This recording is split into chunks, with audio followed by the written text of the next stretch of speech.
Welcome to Undiet Your Coaching Podcast. I'm Stephanie Dodier, clinical nutritionist and creator of the Going to Beyond the Food method, and I'm on a mission to help all coaches undiet their life and their coaching business. Ready? Let's do this. Welcome back, my dear colleagues. This is season 6 of Undiet Your Coaching Podcast. And I'm so excited to be here with you. And in fact, I'm back with you with season 6 a lot earlier than I ever thought. And there's some great reason for that I'm going to share with you. I took a few weeks off of podcasting between season 5 and 6. We onboarded during that time our new student for cohort 6 of the Non-Diet Mentorship Program. And I started working on a new business curriculum for the non-diet approach for our student. And I got so inspired by what I was creating that I had the urge of podcasting. And that had been a long time that I felt an urge to pick up my mic and just record. There's a lot of coaching, of self-coaching that went into this. And you probably will feel the difference into how I'm thinking and approaching podcasting going forward on all of my podcasts. In case you don't know, I have the Going to Beyond the Food show also. And I had lost that desire to podcast, that urge, that excitement. And I had to go into my brain and figure out why it had become a duty and a task instead of something that was pleasurable. And I figured that out through self-coaching. And I coached myself into a new way of thinking and believing about podcasting. And this is the result here. Today, right now, today is June 22nd. I'm back to podcasting 3 months earlier than I had planned for Undiet Your Coaching because I have so much to tell you and I've simplified the podcasting process, making it a lot easier for me and my team. Therefore, I can podcast more and I'm excited to be here and to speak to you today. So I want to answer over the first 3 episodes of season 3 the question of how do I deal, quote unquote, with clients who wants to lose weight. And I wanted to record this tool for you because it's by far the number one question I get on webinar. Every time I do a webinar in the Q&A section, no matter what the topic is on the webinar, I will get this question.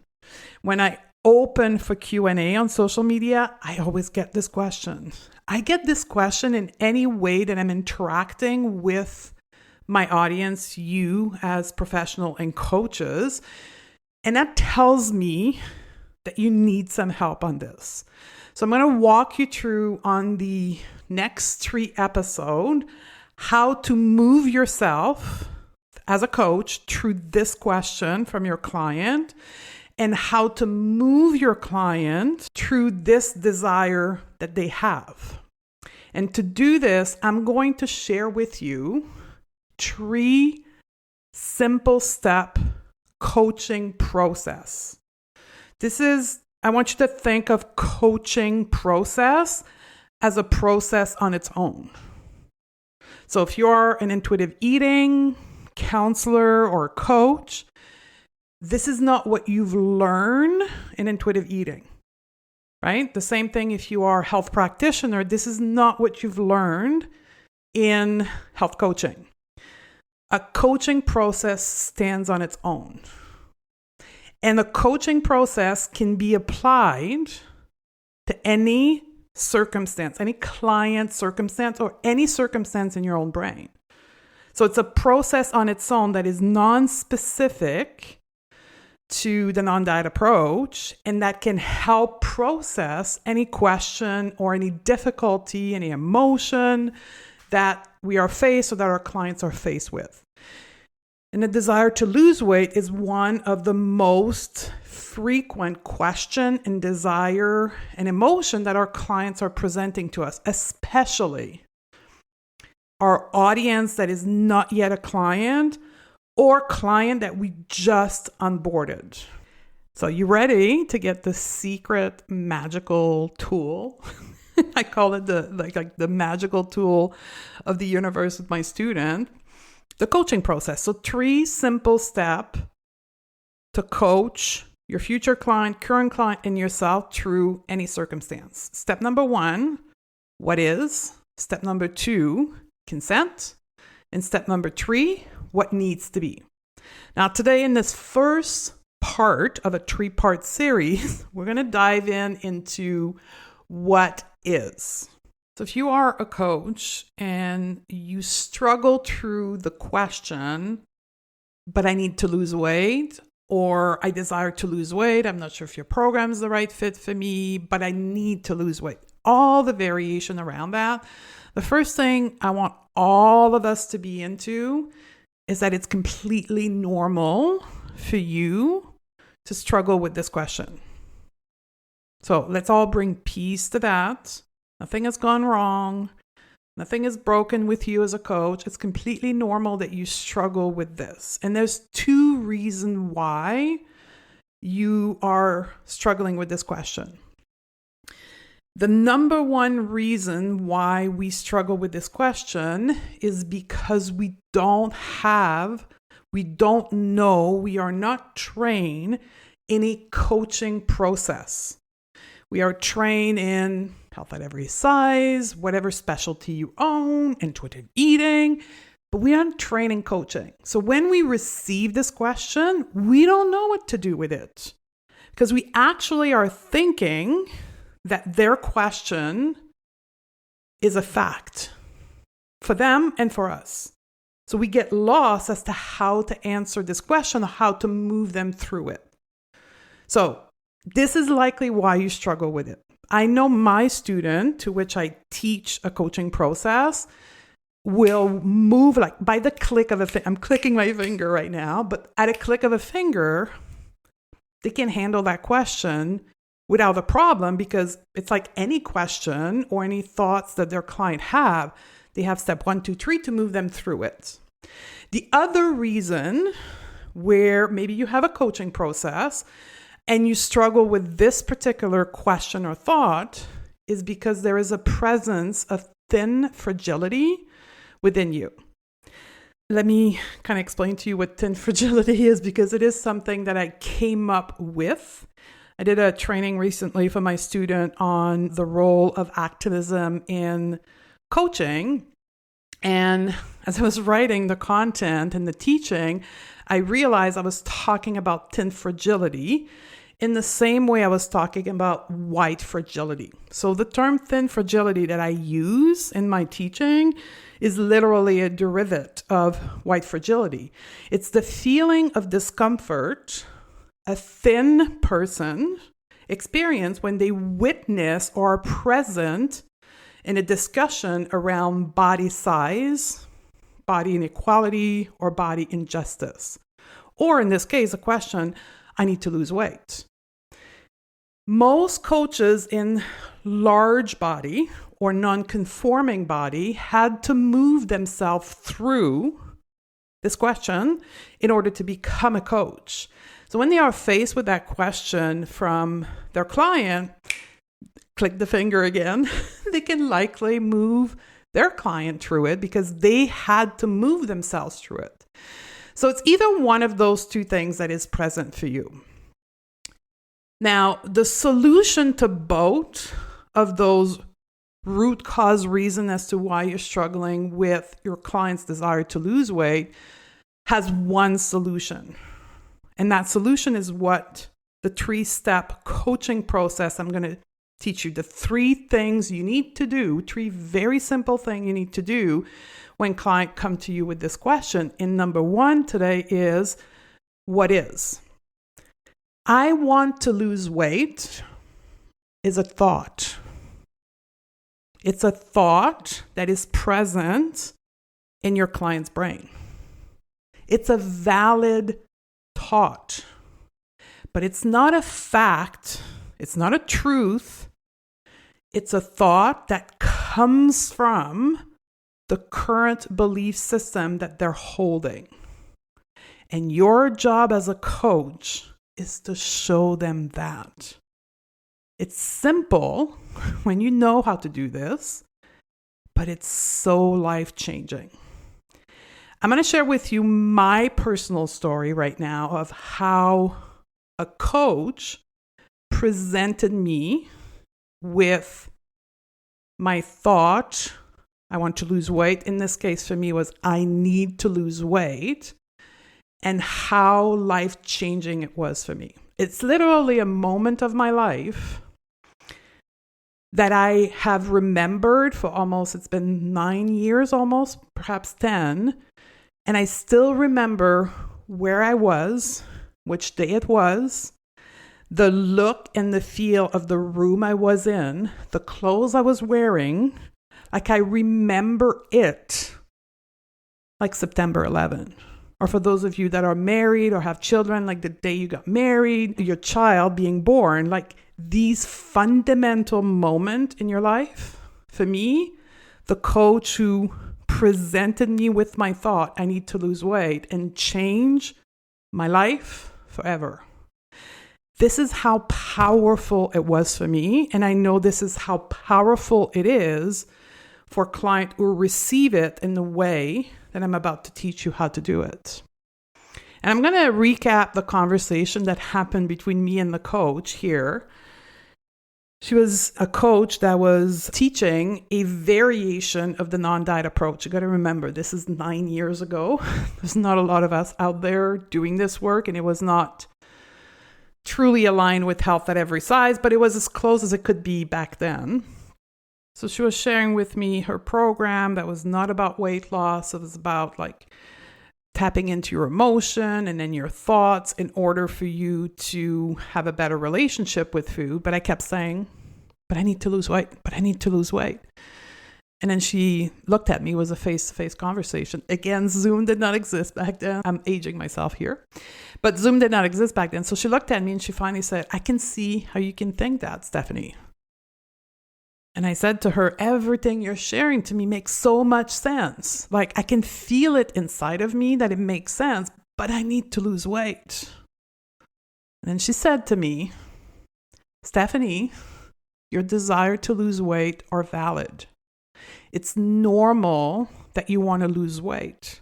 The society in which we live, the environment in which you live is full of discrimination.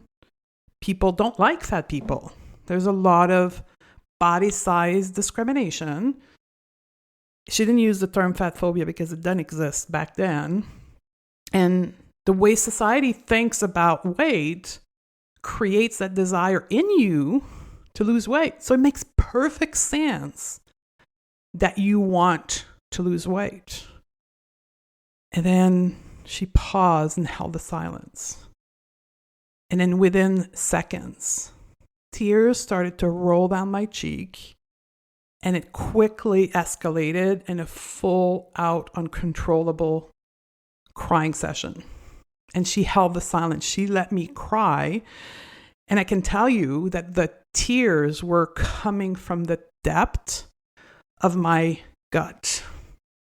It was one of those crying moments where you're releasing years of pain.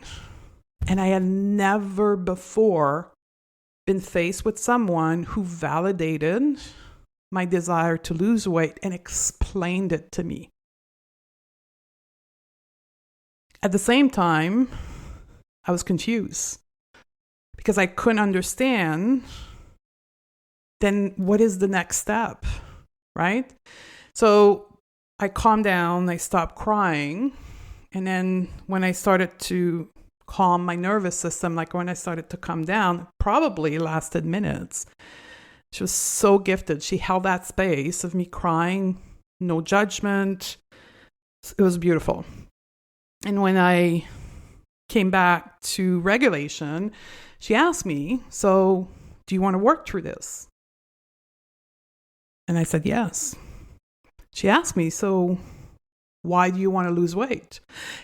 And in terms of how will it feel? How will you feel when you lose the weight? And my confusion just escalated. I remember looking at her and said, I don't know. Nobody's ever asked me this. My brain was stumped. Like, I'm a very smart person, but I couldn't answer a question. I was stumped. Why? Because at that point had been 25 years of dieting. Believe it or not, I had never asked myself, why do I want to lose weight? It was an assumption. It was wired into me since the age of 15 when I chose to go on a diet by myself that I need to lose weight. And I never questioned it beyond that. What she did to me, asking me these, what I call today, powerful question, changed my life because it gave me the space to ask myself, why? Why do I want to lose weight? And identify the real reason as to why I wanted to lose weight. Needless to say, I worked with this coach, and here I am today, 10 years later, telling you about this story and coaching you the process that she walked me through. So the step number one in coaching a client through the desire to lose weight is normalizing their thoughts. That's what she did. That's what I call today normalization. That's part of the coaching process we teach, which means helping the client identify where their thoughts come from. So I need to lose weight is just a thought. Where is this thought coming from? Is it social conditioning? Is it systemic oppression? In this case, diet culture, internalized fat phobia, perhaps is past experience, family and peer conditioning, trauma. Where is the thought coming from? And then show them to have respect for that thought. Because nothing's wrong with them. Like, there's nothing broken in their brain as to why they want to lose weight. It's simply a thought they learned to think because of, in this case, diet culture, right?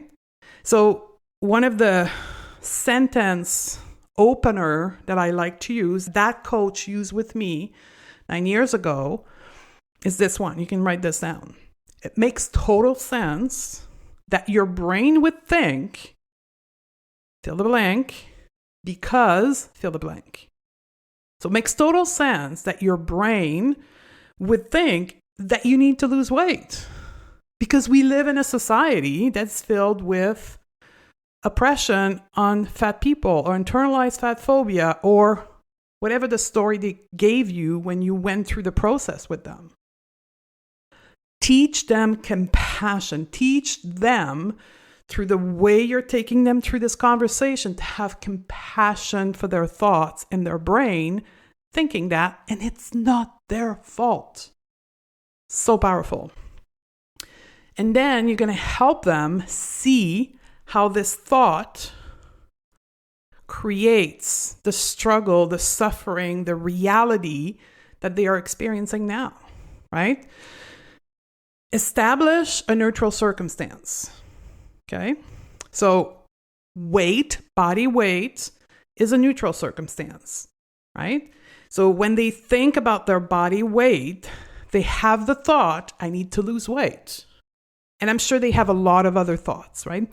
Ask them to share with you when they think about their body weight, what are their thoughts? And then have them look within and say, when you think, I need to lose weight, how does that make you feel?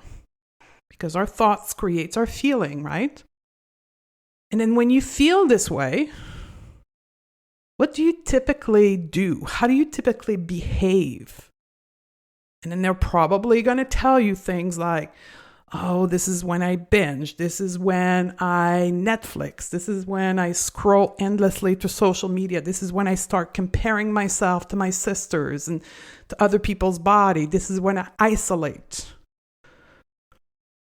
and then show them how this thought that is not their fault creates the suffering in their life. Show them what's happening. Show them the consequence of thinking these thoughts.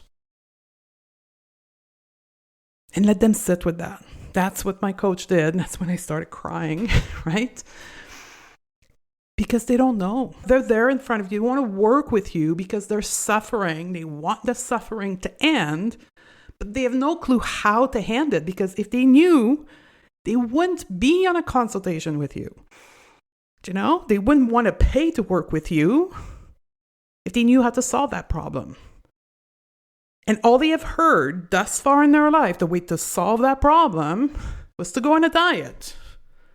And now you are the magic unicorn who's not telling them that. That's asking them beyond powerful question that their higher self, their inner being within them is like, oh my God, somebody's finally going there. Somebody's finally going to resolve this problem. This is right. When clients cry, it's not because you did something wrong. It's because you're touching a part of them that needs healing. And their body's like, oh my God, listen to this person. Listen. She has a solution for us. This is my interpretation of crying, but when it's done in a safe environment, and that's what we're going to talk about in the next episode, creating a safe container through consent. Okay? You will notice that the conversation between me and my coach was consensual. She asked me, do you want to get coached on this? And that's when I felt safe. For the first time, it wasn't a weight loss coach telling me all the things that I need to do. Somebody was asking my opinion. Somebody was asking me permission to talk about my weight. Do you know how powerful that was? We'll talk about that in episode 2. But I want you to think about this as a coach, as a person helping other people solving their problem. You cannot change anything if you first don't understand how it was created. Otherwise, you may actually be addressing the quote wrong problem, like the weight loss industry has done for decades in your future client. You may bypass them by not acknowledging the oppression that they were exposed to, right? And you may continue to get them to think that the layer of fat on their body is the problem. So you really need to deconstruct how they came to having this thought and how this thought is creating the suffering that they're wanting to change. I did this with you earlier in the podcast when I talked about thin fragility, right? I helped you understand how thin fragility was present in you. And then I didn't blame you. I didn't say something's wrong with you.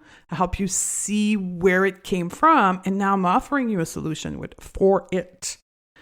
The way to work through thin fragility is the same way we work through, if you're a white person, white fragility, right? It's not by avoiding the topic that we solve the problem. It's by understanding where it came from, right?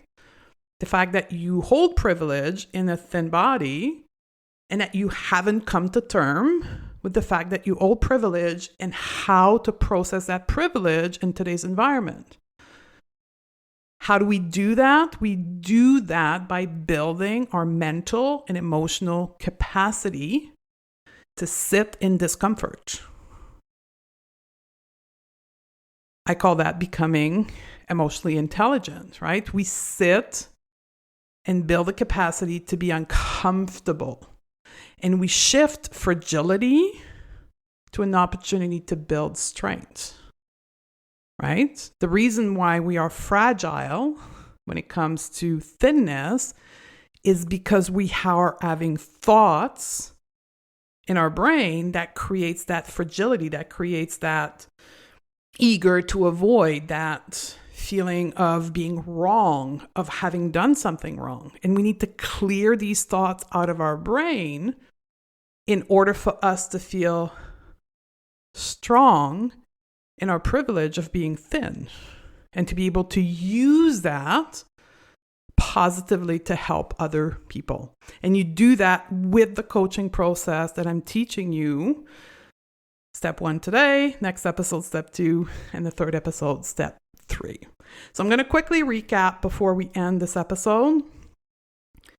Step 1 is understanding what is, which means understanding where your audience or future clients or current clients' desire to lose weight come from. We do that by normalizing the thought that leads to the desire to lose weight, right? We normalize it, and then we show people what this thought creates in their life. That's how we establish what is. And then we move them to step 2, which is establishing consent. Once they understand what is, that they actually want to change this, in our case, without shrinking their body. And that will be the topic of the next episode. For this week, I want you to practice on yourself, normalizing your own thoughts. Remember, you can only take your client as far as you've taken yourself. So you can't normalize your client's thoughts if you don't first learn to normalize your own thoughts. So practice establishing normalization for your thought and dressing a full picture for yourself of what your thoughts creates in your life. And I'll see you on the next episode. Ready to shed diet culture from your practice and help more clients do the same?